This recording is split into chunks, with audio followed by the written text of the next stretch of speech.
യേശുവിലെ ഏറ്റവും പ്രിയമുള്ള സഹോദരങ്ങളെ, പ്രിയ മാതാപിതാക്കളെ, പ്രിയ കുഞ്ഞുമക്കളെ, ഇന്നത്തെ വാഗ്ദത്ത വചനം പരസ്പരം സഹായിച്ചുകൊണ്ട് നമുക്ക് മുന്നേറണം. അതുപോലെ തന്നെ മറ്റുള്ളവരുടെ ഭാരങ്ങൾ നാം വഹിക്കണം, നമ്മളെ മറ്റുള്ളവർ സഹായിക്കുകയും ചെയ്യും. അങ്ങനെ പരസ്പരം സ്നേഹിച്ചുകൊണ്ട് ഭാരങ്ങൾ വഹിച്ചുകൊണ്ട് നമുക്ക് എങ്ങനെ ജീവിക്കാമെന്ന് പൗലോസിലെ പറയുന്ന വചനമാണ് ഇന്നത്തെ വാഗ്ദത്ത വചനം. അത് ഗലാത്യ ലേഖനം 6-ാം അധ്യായം 2-ാം വാക്യമാണ്. ഗലാത്യ 6:2. അച്ഛൻ്റെ വചനം ഇവിടെ ഒന്ന് വായിക്കാൻ കേട്ടോ. പരസ്പരം ഭാരങ്ങൾ വഹിച്ചുകൊണ്ട് ക്രിസ്തുവിൻ്റെ നിയമം പൂർത്തിയാക്കുവിൻ. ഒന്നുകൂടെ അച്ഛൻ വായിക്കാം. പരസ്പരം ഭാരങ്ങൾ വഹിച്ചുകൊണ്ട് ക്രിസ്തുവിൻ്റെ നിയമം പൂർത്തിയാക്കുവിൻ. ഇനി അപ്പോൾ ക്രിസ്തുവിൻ്റെ നിയമം പൂർത്തിയാക്കാൻ പറയുമ്പോൾ എന്താണ് ക്രിസ്തു നമ്മളിൽ നിന്നും പ്രതീക്ഷിക്കുന്നത്? എന്താണ് ഈ പുതിയ നിയമം? അത് നമ്മൾ കാണുന്നത് ഗലാത്യ ലേഖനം 5-ാം അധ്യായം 14-ാം വാക്യം.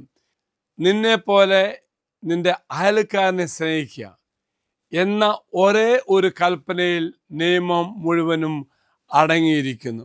അപ്പോൾ പ്രിയമുള്ളവർ, പരസ്പരം ഭാരങ്ങൾ വഹിക്കണം. അങ്ങനെ പരസ്പരം ഭാരങ്ങൾ വഹിച്ചുവാൻ ക്രിസ്തുവിൻ്റെ നിയമം നമ്മളെ സഹായിക്കണം. ക്രിസ്തുവിൻ്റെ നിയമം എന്ന് പറയുന്നത് പരസ്പരം സ്നേഹിക്കുകയാണ്. Praise the Lord, hallelujah. എങ്കിൽ പ്രിയമുള്ളവരെ, ഇങ്ങനെ സ്നേഹിക്കണമെങ്കിൽ, ക്രിസ്തു ആഗ്രഹിക്കുന്ന പോലെ നാം പെരുമാറണമെങ്കിൽ എന്ത് ചെയ്യണം? നമുക്ക് ആത്മാവിൽ ശക്തിയും കൃപയും ഉണ്ടായിരിക്കണം. ആത്മാവിൽ ശക്തി ഉണ്ടാകണം, ആത്മാവ് കൃപയുണ്ടാകണം. അപ്പോൾ നമുക്ക് പരസ്പരം സ്നേഹിക്കാൻ പറ്റും. വീണ്ടും ഓർക്കുക, സ്വയം നീതീകരിച്ചുകൊണ്ട് നാം നമ്മെ തന്നെ വിജയിക്കാനും നേടുവാനുള്ള ആ ശ്രമം ഉപേക്ഷിച്ച് ക്രിസ്തുവിലുള്ള വിശ്വാസത്തിൽ അത് നേടണം. ഒപ്പം തന്നെ ദൈവത്തിൻ്റെ നീതി സ്വീകരിക്കുമ്പോഴാണ് നാം യഥാർത്ഥത്തിൽ ദൈവത്തിനുവേണ്ടി ജീവിക്കുവാൻ തുടങ്ങുന്നത്. അപ്പോൾ നമുക്ക് ഒരിക്കലും നമ്മുടെ കഴിവുകൊണ്ട് ജീവിക്കാൻ പറ്റില്ല. ദൈവത്തിനു വേണ്ടി, ദൈവജനത്തിന് ജീവിക്കണമെങ്കിൽ ക്രിസ്തു നാം നീതീകരിക്കണം. വിശ്വാസത്തിലുള്ള ഈ നീതീകരണം. അപ്പം എന്തു ചെയ്യും?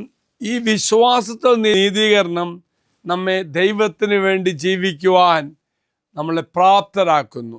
ദൈവത്തെ സ്നേഹിക്കാൻ സാധിക്കുന്നത് ദൈവത്തിലുള്ള വിശ്വാസത്താലാണ്. വീണ്ടും അവർക്ക് പ്രിയമുള്ളവരെ, നമ്മുടെ പരസ്പരം ഭാരങ്ങൾ വഹിക്കുവാൻ നമ്മെ സഹായിക്കുന്നു ഈ വിശ്വാസം.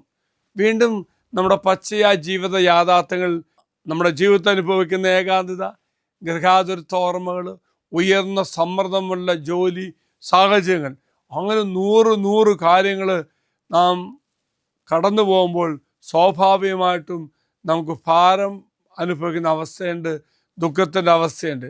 ഈ ഒരു സാഹചര്യത്തിൽ പരസ്പരം സ്നേഹിച്ചുകൊണ്ട് നമുക്ക് മുന്നേറുവാൻ സാധിക്കും.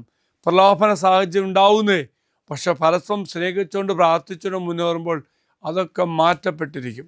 Price the Lord, hallelujah.